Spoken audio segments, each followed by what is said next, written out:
Welcome everybody back to the Friar Talk podcast and YouTube channel. So today we're going to be going back grading the Padres outfield from 2021. So I think the best way to do it is I'll let you start out, Isaac. You'll go through all the guys. Chase will go through all the guys. I'll go through them all, and then we'll do some last comments. Similar mold to our regular episodes, but not like guy by guy, just because that'll take forever. It's going to be interesting, though, because going into this year, I think the expectations were a little higher, but Isaac, let me know. What do you think about the guys that were in the Padres outfield last season? So for a total grade, I'll probably give him a C minus, maybe a D plus. I'm not entirely sure, just because if we go, I don't want to go guy by guy. I'll do something brief. But Tommy Pham, a D. Got on base at a high clip, but is not a good power hitter. Couldn't really rely on him in the lineup to get it to bring runners in consistently. And didn't play the best defense. He was okay out there, but not a guy that I'm scared to not bring back. If he's back, whatever. If he's not, I don't care for that either. Jurickson Profar. I didn't really get to see a lot of Jurickson Profar. I don't know if it was kind of a small sample size. I'll probably give him a D plus also, just because, considering the guys that were signed as utility guys, Kike Hernandez being one of those guys. I just kind of thought, now I'm kind of thinking it's not the best signing considering the utility guys that were signed for cheaper. Trent Grisham, C. I think you give him, a C mainly because he was hot at one point, and then the second half was abysmal. It was such a bad second half for Trent Grisham. Couldn't consistently get on, couldn't find his groove. Played good defense, of course. That's what we expect from him, but at the plate was just, he had one hot stretch of like 10 to 15 games. Other than that, it wasn't very good. Who am I? Will Myers. D minus. Maybe a D. But I'm not giving him any higher than a D because Eric Hosmer is getting an F minus, and Will Myers only produced 1.4 WAR considering his he got a lot of money. How many home runs did he hit? 17? 17 home runs. I kind of expect him to be a 25 plus guy. He was hurt throughout some of the year. I know he had some sort of knee problem or something like that, so that definitely could have hindered him. But just not accounting injuries, I just have to give him a D. Was playing really solid defense at the beginning of the year, but I feel like that knee was kind of bugging at him toward down the road, and he kind of was starting to lose his range and everything like that. So. One more. Oh, outfielder Fernando. We'll go through infielder Fernando in the infielder episode. Outfielder Fernando, B minus. I don't think he was very good defensively. He had a cannon of an arm. I'll give him that. And at the plate, I mean, come on, it's Fernando. So it was mainly just because of his defense. But yeah, Marisnik gets an F minus also. So that's pretty much what I got in the outfield. I don't think it was a very inspiring year for them. I think Trent Grisham has a lot more in him than what he did. Like we've said it before, we think he can be a star, but he's always going to be just a really, really streaky player who at the plate is definitely inconsistent, but on the field has Gold Glove caliber defense. Now, I think next year you could plug in Myers in left field and you could plug Abrams potentially in right field. I think Abrams could project really well as a right fielder. But yeah, I mean, I don't feel like I was that harsh on them. I think you were a little too harsh on a couple people. Profar, he was signed to be a super utility guy. He had a couple mistakes in center, but I would give him a C just because he probably had the best approach on the Padres, and there was a stretch where he was probably the best hitter on the team. What did I give him? Whenever you did really good at bat, Profar gave you it. Granted, he also made some good plays in the outfield. He may have played inconsistent outfield, but he made some really good plays. Pham, I'm going to give a D just because outside of that one stretch of greatness, he was probably the worst hitter and worst hitter by far on the team. I mean, it was probably between him and Jake Marisnik, but Jake Marisnik was basically your bench warmer that saved his seat for either the pitcher or Tatis so they could sit down on a nice warm seat. Outside of maybe one game where he started, he got an RBI. but he was basically useless. One of the worst trade acquisitions in probably baseball. That was a complete F. That was if there is a grade below F, if you could go into negative percentage, you could probably say it was like a negative 50. Okay, so Grisham, I'm gonna go to C- or a D. Outside of 10 to 20 games when he first got back from his injuries, he was pretty bad. He got a couple RBIs here and there. He may have walked here and there, but there were times where he completely lost his approach. He was swinging at everything. He would strike out a lot, or it would just be like weak ground balls to first or second base. It was like Hosmer 2.0 at some points, just Grisham was faster. Though Grisham would lay down a bunt. Myers, I'm going to give a C- to a C, just because if you look at his career averages, he was right along his career average, if not a little bit better. Outside of the whole money thing, which you can just configure that to the Padres having horrible management over contracts, because there's no way you're paying Myers $20 million for the next 3 years when it's only an $83 million contract for 6 years. That's just bad money management. He shouldn't be in a position where he makes $20 million. It's as simple as that. But he gets a C- to a C just because he was right around average to above average. Is there anyone else I'm missing? Oh, then Fernando.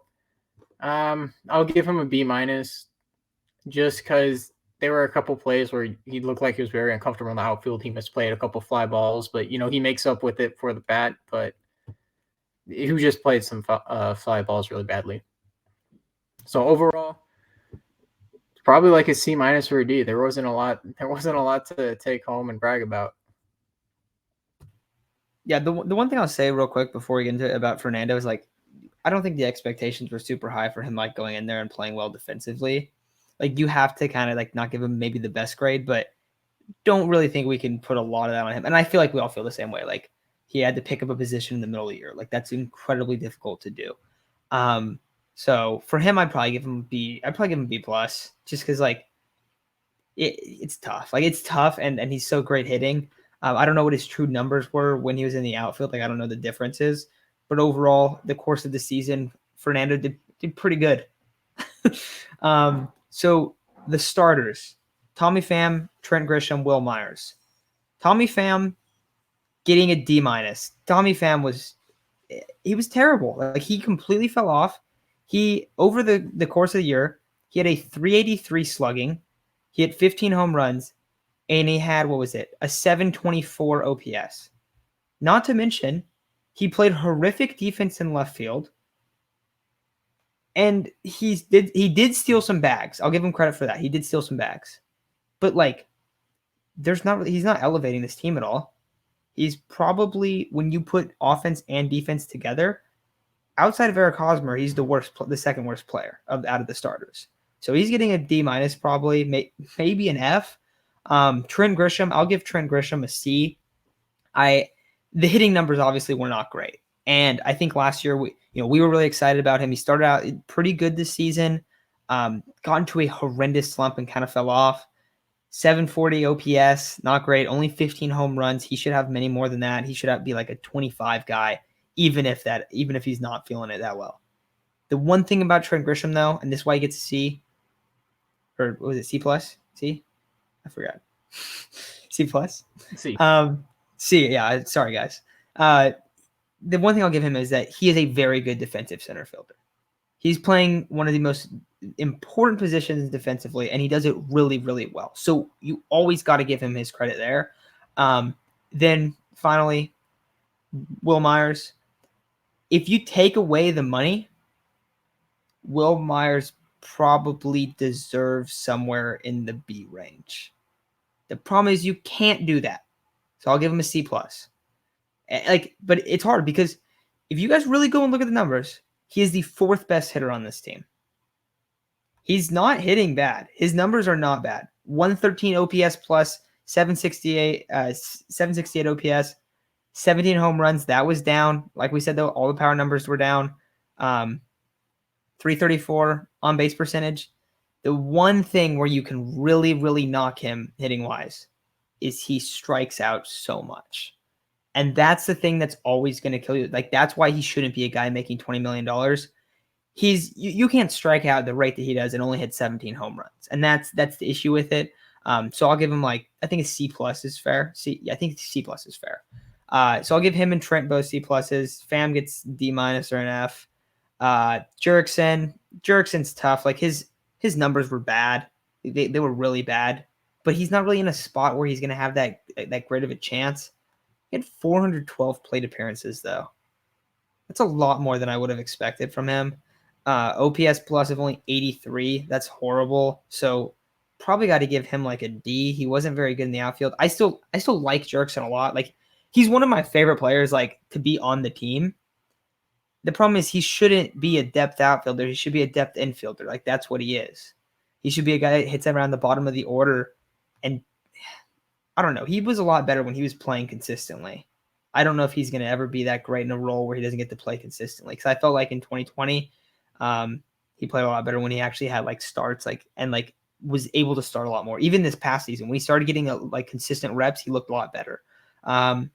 Final guys, you can toss these guys in there. I know you didn't talk about them, but Mateo, Brian O'Grady, Tucupita, guys that actually played. Jake Marisnick. I don't think any of them had enough at bats to none of them even had 100 at bats. So you can't really say much about them.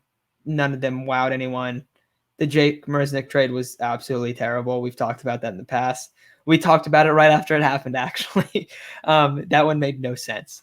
But overall, I gave 2 C+ and I'll give Pham an F. So I think overall you give this outfield a D+.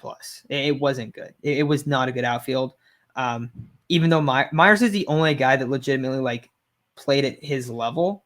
And even then, I still feel like he didn't play at his top performance, what he could be, and what he showed he potentially could have been in 2020. So I think overall it was a really, really rough year. You're going to see Tommy Pham's going to be gone. Isaac, you said you don't really have a huge opinion on it. I do. I don't not want Tommy Pham on this team anymore. Not as huge on Will Myers being gone, but if it happens, I completely understand because of the money. Chase, what's up? Oh, I was just agreeing with you. I pointed to Isaac, but I was pointing to you. The only thing I was going to mention is, one, Tommy Pham was horrible in the outfield as a defender, but we kind of all didn't mention his attitude problems at the beginning of the season. Oh, God. God, it was bad. When him and Ha-seong Kim collided, and he was pissed off at the fact that Ha-seong Kim collided with him, but he didn't play out the inning after that. Ha-seong Kim, right after they collided, got the ball and threw out somebody, I think it was either at home or third. He didn't give up on the play. Pham got up right afterwards and was fine, and Kim was face down on the ground hurt, and he didn't check on him at all. You can't have that sort of behavior in the dugout. He needs to be gone. And that is also why he gets an F or a D-, whatever you want to give him. That's part of the reason you give him that grade. Yeah, the dude was a god in late May and all through June. He was a god. But something that I think needs to be attributed to some of these grades, and it can only really apply to 2 or 3 of them, depending on what you count Adam Frazier as. I count him as an infielder. He played mostly at second base for us. We're hitting with runners in scoring position. That is how you win baseball games. Trent Grisham with runners in scoring position hit 273. Tommy Pham hit an abysmal 173 with runners in scoring position. Will Myers and Trent Grisham. Oh, no, Trent Grisham. I mentioned Trent Grisham. Will Myers isn't on here because in order to qualify, you have 3.1 plate appearances per team game played. So with runners in scoring position, Tommy Pham was quite possibly our worst hitter. And we saw it time and time again.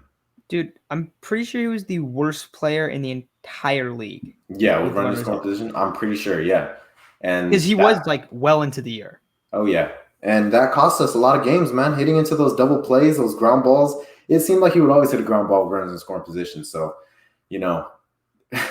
April, most of May, July, August, September, Tommy Pham was our second worst baseball player. I got to ask you guys a quick question. Where was he hitting in the lineup during that time? Oh. Which one? He was hitting first, right? When he was a god? Yeah. Yeah, he was hitting leadoff. And then what happened when he couldn't bring in any runners in scoring position? Oh, yeah, that's right. They moved him to 5th. Jesus Oh, that made perfect sense. I think I complained about that every single time we got on here.